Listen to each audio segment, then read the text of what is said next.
Energy dependence of neutron cross section. इस video में हम न्यूट्रॉन क्रॉस सेक्शन की एनर्जी डिपेंडेंस को समझेंगे। पहले हम समझते हैं कि न्यूट्रॉन क्रॉस सेक्शन क्या होता है। हम कुछ रिएक्शंस देखते हैं जो न्यूट्रॉन द्वारा इनिशिएट होती हैं। यदि 0.1 MeV एनर्जी से ज्यादा का न्यूट्रॉन टारगेट न्यूक्लियस से इंटरेक्ट करता है तो इनइलास्टिक कोलिजन की संभावना रहती है। यदि इंसिडेंट न्यूट्रॉन की एनर्जी 0.1 MeV से कम होती है तो यह रिएक्शन नहीं होगी।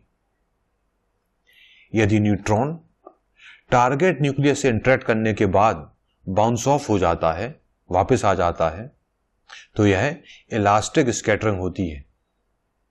यदि सभी न्यूट्रॉन एनर्जीज के लिए हो सकती है जो इलास्टिक स्कैटरिंग होती है, यह सभी न्यूट्रॉन एनर्जीज के लिए हो सकती है। यदि टारगेट न्यूक्लियस न्यूट्रॉन को कैप्चर कर लेता है तो यह रेडिएटिव कैप्चर कहलाता है।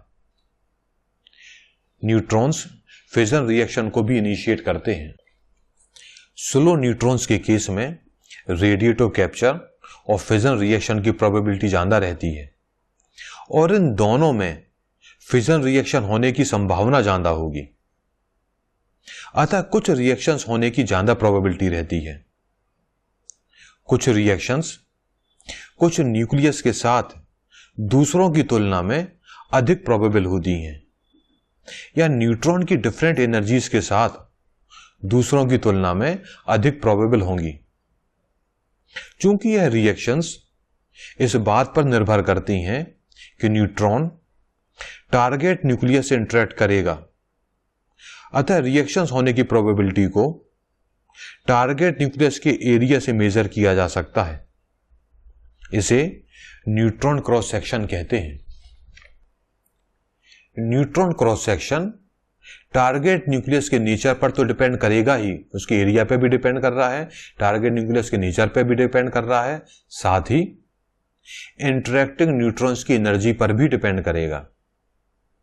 अतः न्यूट्रॉन रिएक्शन में इन्वॉल्व न्यूट्रॉन्स को उनके बिहेवियर के आधार पर क्लासिफाई किया जा सकता है व न्यूट्रॉन की एनर्जीज को सेवरल रीजन में डिवाइड किया जा सकता है।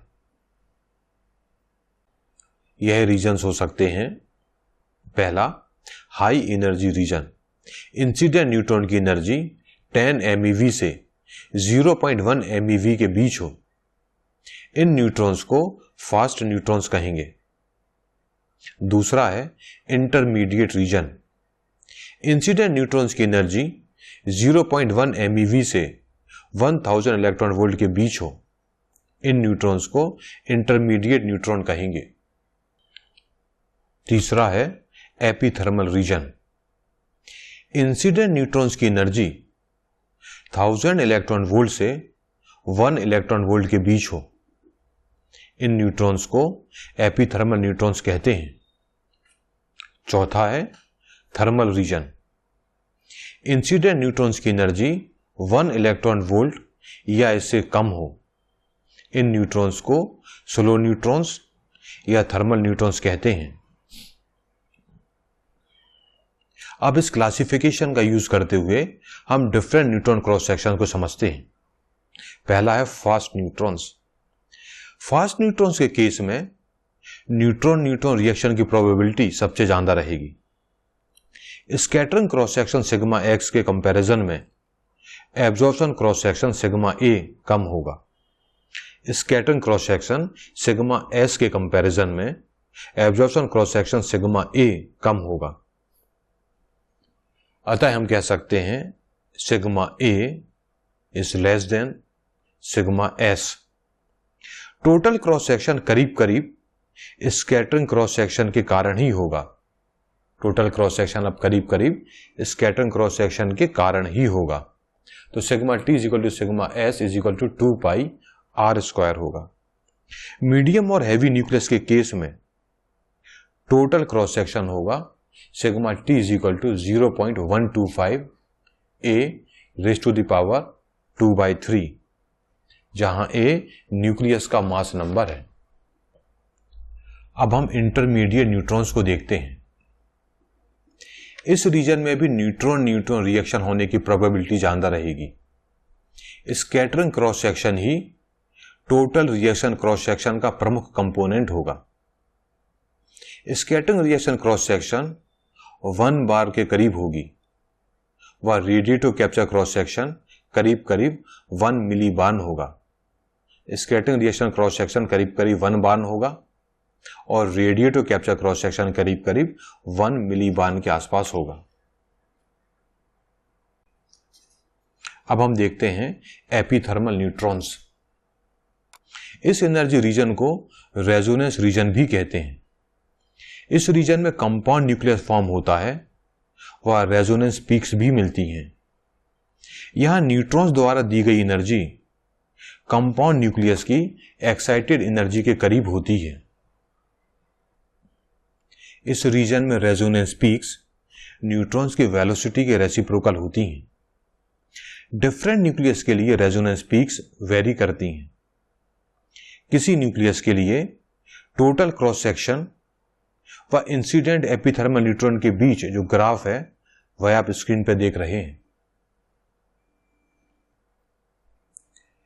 बेसिकली स्कैटरिंग क्रॉस सेक्शन के लिए रेजोनेंस पीक्स मिलेगी। इंडिविजुअल रेजोनेंस पीक्स के लिए स्कैटरिंग क्रॉस सेक्शन बार में होगा व रेडिएटिव या कैप्चर क्रॉस सेक्शन मिली बार में होगा, जैसा कि हमने पहले देखा था।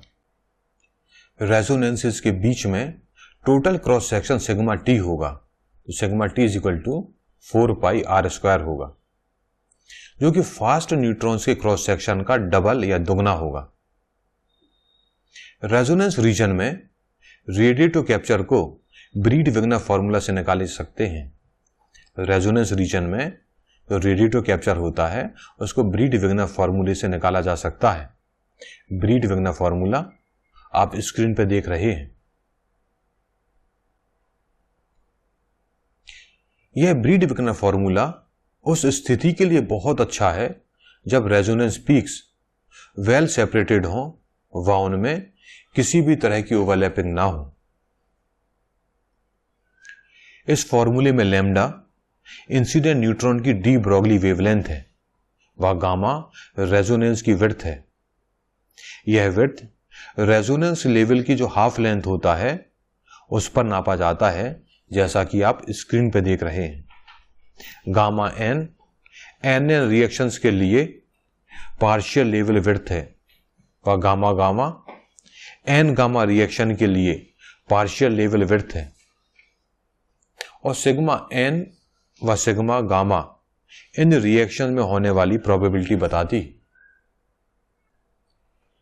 चूंकि कंपाउंड न्यूक्लियस केवल इन दो प्रोसेस से ही डिके हो सकता है, अतः हम कह सकते हैं gamma N plus gamma gamma is equal to gamma. इस प्रकार न्यूट्रॉन न्यूट्रॉन रिएक्शन की probability gamma N upon gamma है और न्यूट्रॉन गामा यानी एन गामा की रिएक्शन की probability gamma gamma upon gamma है। अधिकतर केस में जब इंसिडेंट न्यूट्रॉन की एनर्जी ई कम हो तो एन गामा रिएक्शन की प्रोबेबिलिटी एन एन रिएक्शन से ज्यादा होगी। इस प्रकार gamma gamma is much greater then gamma N. अतः टोटल लेवल विड्थ गामा करीब करीब लेवल विड्थ गामा गामा से ही बनी होती है। अधिकतर न्यूक्लियस के केस में गामा गामा करीब करीब 0.1 इलेक्ट्रॉन वोल्ट के आसपास रहती है और गामा एन इस वैल्यू से 3-4 गुना कम होती है। ब्रीड-विग्नर फॉर्मूले को इस प्रकार भी लिखा जा सकता है जैसा आप स्क्रीन पर देख रहे हैं।